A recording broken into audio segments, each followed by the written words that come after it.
Di mana letak peradilan tata usaha negara itu di dalam susunan peradilan di Indonesia sebagaimana diatur dalam Undang-Undang Pokok Kehakiman nomor 48 tahun 2009. Nah, Undang-Undang Pokok Kekuasaan Kehakiman ini di dalamnya ada lembaga-lembaga peradilan yang berada di bawah naungan Mahkamah Agung. Ada juga lembaga yang di luar Mahkamah Agung, yaitu lembaga yang disebut dengan Mahkamah Konstitusi. Sebagaimana yang saudara tahu, Mahkamah Konstitusi ini sebagai lembaga peradilan yang menangani perkara-perkara tentang hak uji materi atau judicial review tentang undang-undang, kemudian terkait dengan masalah juga tentang penetapan apakah presiden melanggar haluan negara atau tidak, juga sengketa pilkada. Itu yang merupakan kewenangan dari Mahkamah Konstitusi. Nah, untuk Mahkamah Agung itu membawai 4 lingkungan peradilan, sebagaimana yang sudah saudara ketahui. Nah, yang pertama tentunya peradilan umum. Nah, peradilan umum itu untuk tingkat pertama itu disebut dengan pengadilan negeri yang ada pada tiap-tiap kabupaten kota, pengadilan negeri. Kemudian untuk tingkat banding itu pengadilan tinggi yang adanya di setiap provinsi, dan yang paling tinggi muaranya di Mahkamah Agung. Kemudian ada lagi peradilan agama.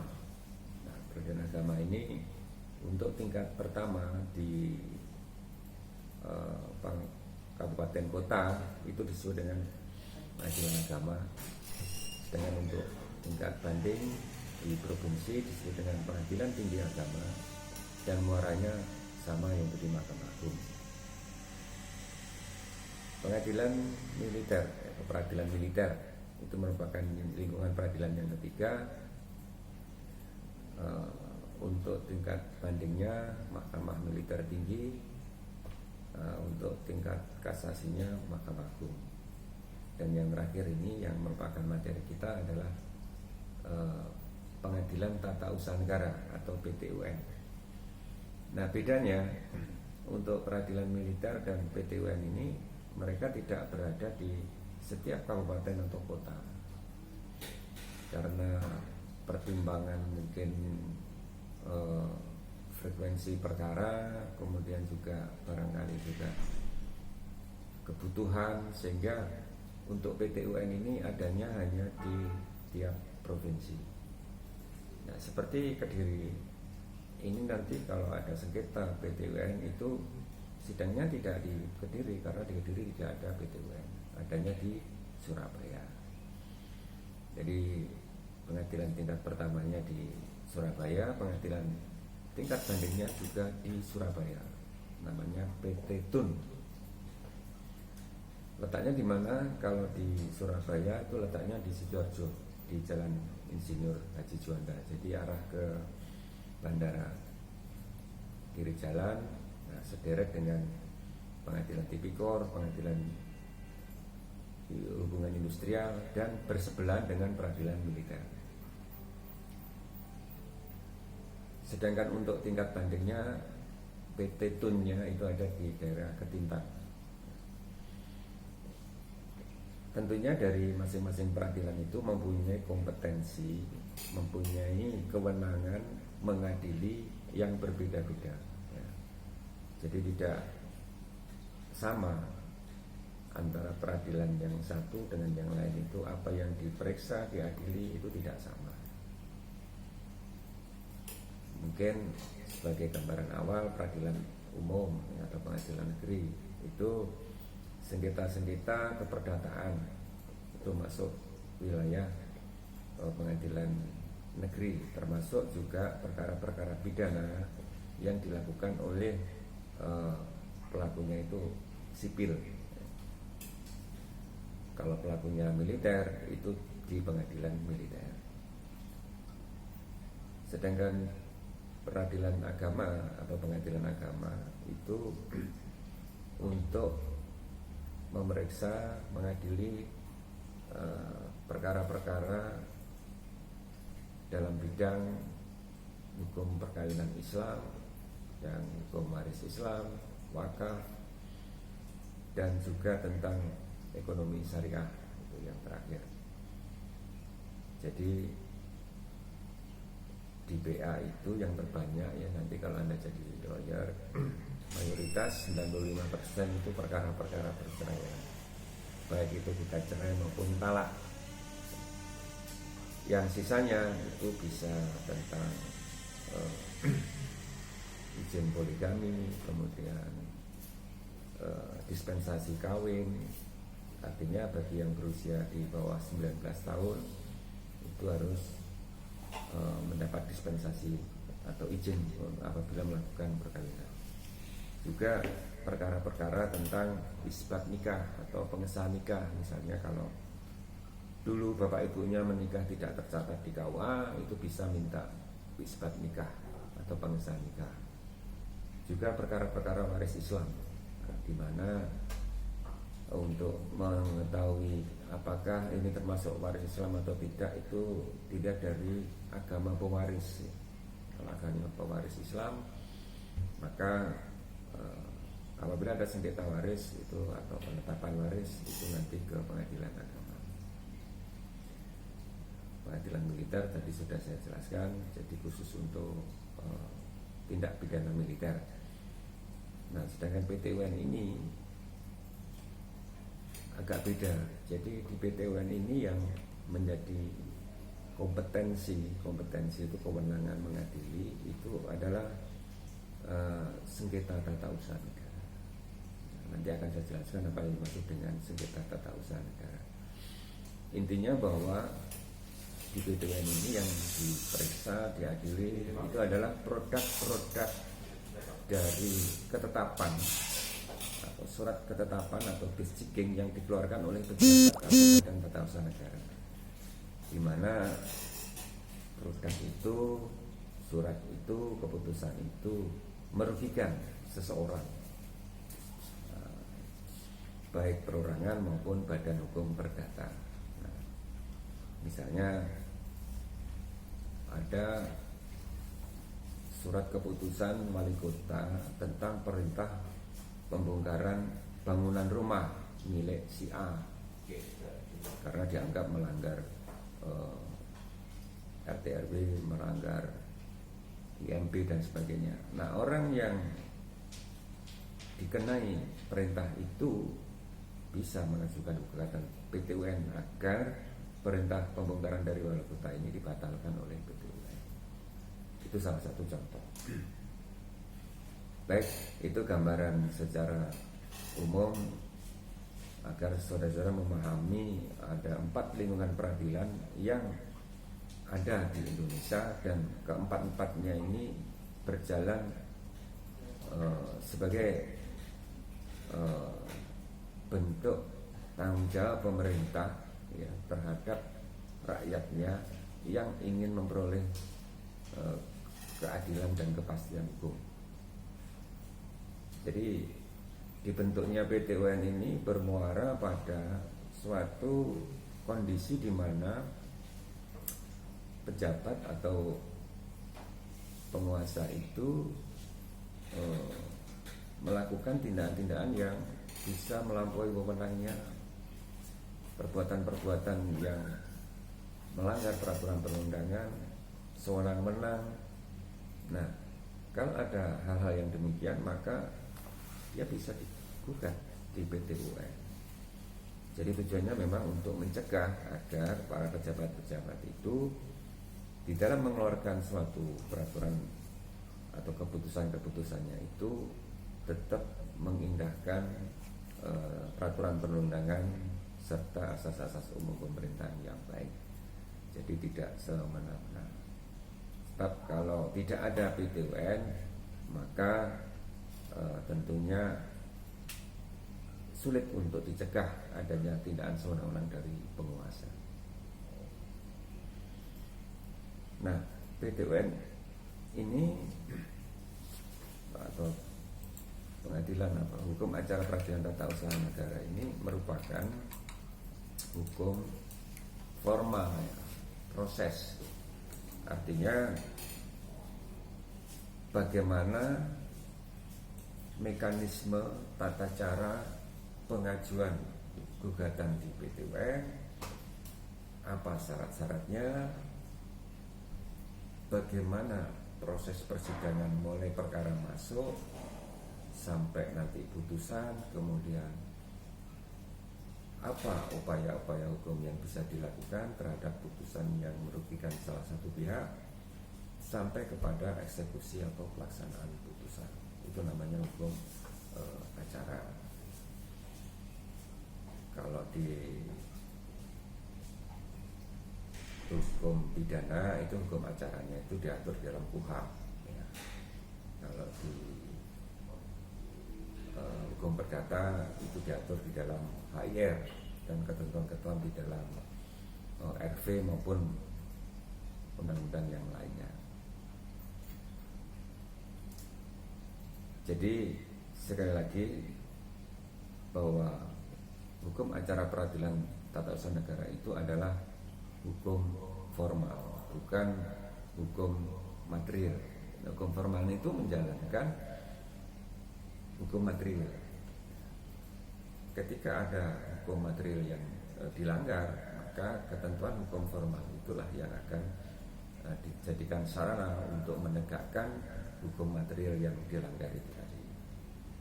Ya, ibaratnya kalau ada pelanggaran di dalam KUHP, maka pelaku pelanggaran itu bisa dijerat dan diproses. Tetapi KUHP tidak mengatur bagaimana cara memprosesnya. Nah, yang mengatur itu adalah KUHP, Kitab Undang-Undang Hukum Acara Pidana. Bagaimana cara melakukan penyelidikan, penyidikan, sampai penangkapan, penahanan, penyitaan, persidangan, putusan, sampai kepada eksekusi terdakwa atau terpidana, itu hukum acara pidana atau KUHP. Nah, begitu juga di PT UN. Pertama kali undang-undang ini diatur dulu dengan Undang-Undang Nomor 5 Tahun 86, kemudian diubah dua kali, yang pertama dengan Undang-Undang Nomor 9 2004 dan yang terakhir dengan Undang-Undang 51 2009. Nah, perubahan-perubahan undang-undang ini dilakukan mengingat ketika Undang-Undang Nomor 586 itu dibentuk, itu masih ada pemisahan kekuasaan antara Mahkamah Agung dan Menteri Kehakiman. Jadi dulu hakim itu secara administratif kepegawaian dia di bawah naungan Departemen Kehakiman, Menteri Kehakiman, sekarang Menteri Hukum dan HAM. Tetapi secara yuridis, teknis yuridis di bawah Mahkamah Agung. Jadi ada dua sisi kepala dari hakim, satunya di Menteri Kehakiman, satunya di Mahkamah Agung.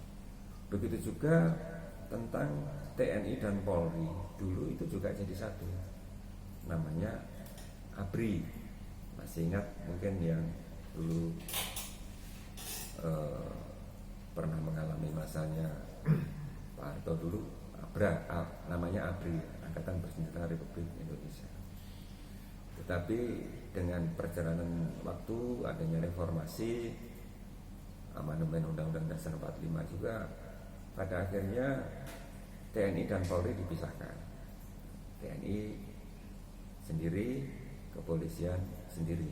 Oleh karenanya ketentuan-ketentuan di dalam Undang-Undang Peradilan Tata Usaha Negara ini pun juga mengikuti itu, termasuk penyatuan satu atap hakim di bawah naungan Mahkamah Agung. Tidak lagi satu kakinya berada di Menteri Kehakiman atau Menteri Hukum dan HAM. Nah, jadi perubahan-perubahan itu terkait dengan adanya itu tadi, pemisahan ABRI tadi, juga pemisahan TNI dan Polri.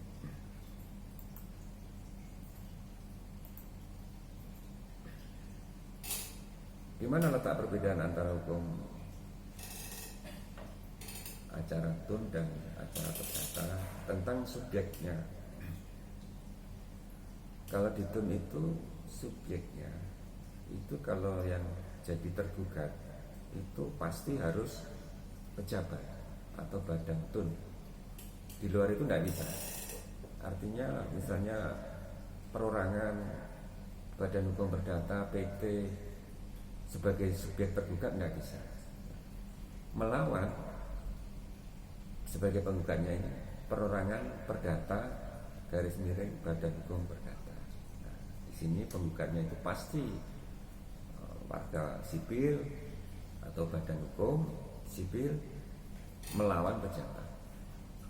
Nah, kalau di acara perdata itu tidak ada pembatasan itu. Jadi yang digugat di pengadilan negeri itu bisa perorangan, bisa badan hukum, yang menggugat juga perorangan, badan hukum. Tetapi di PN itu bisa jadi juga yang digugat adalah pejabat, penggugatnya adalah perorangan. Namun terbatas pada sengketa-sengketa keperdataan. Misalnya sengketa perbuatan melawan hukum yang dilakukan oleh penguasa. Nah, itu bisa tergugatnya dari pihak pejabat. Pembedaan yang kedua tentang pokok sengketanya. Ya, jadi sebagaimana yang sudah saya jelaskan tadi, sengketanya pokok yang disengketakan itu adalah ketetapan tertulis ya dari pejabat. Nanti saya jelaskan apa yang disebut dengan ketetapan tertulis.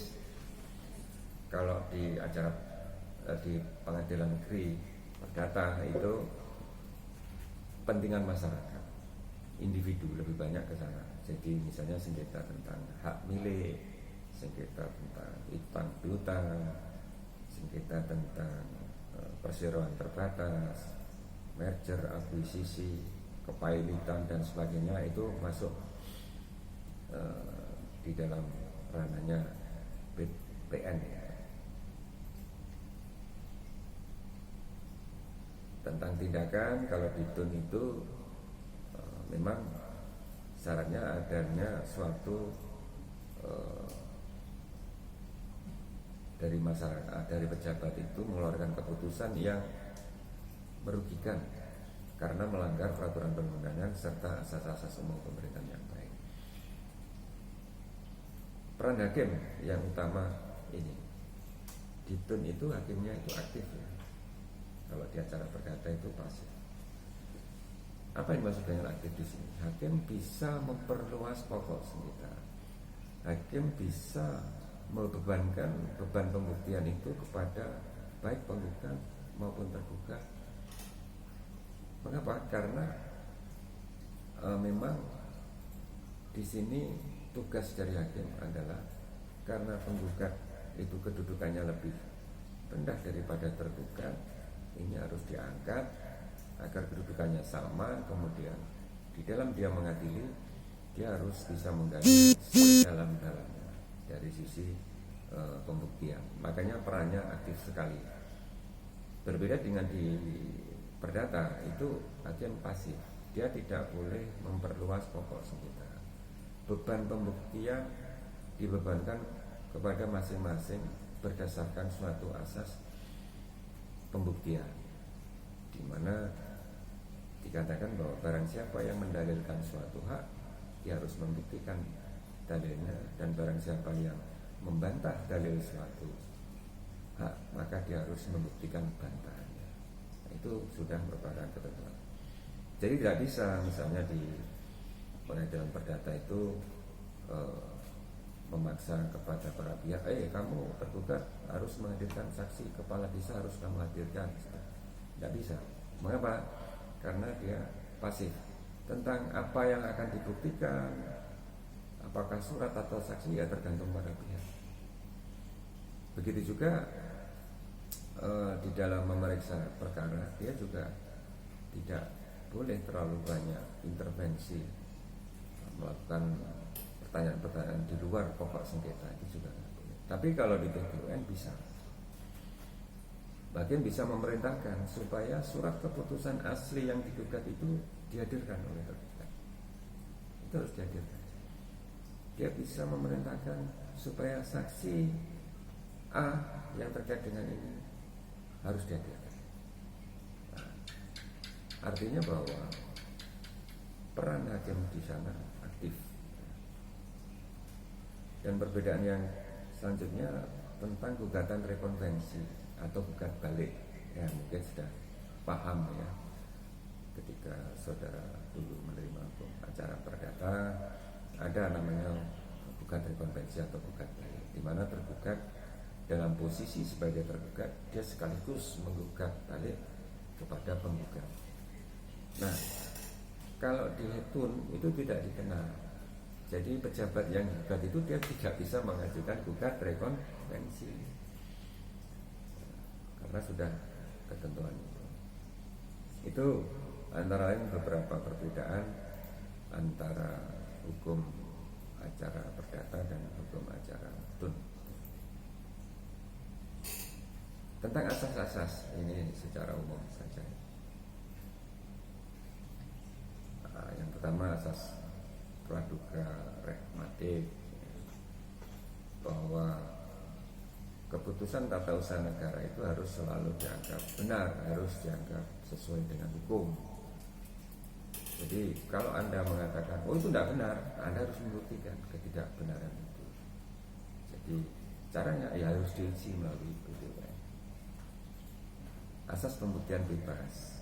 Nah, di sini hakim yang menentukan tentang beban pembuktian itu kepada siapa. Nah, berbeda dengan di acara perdata ya.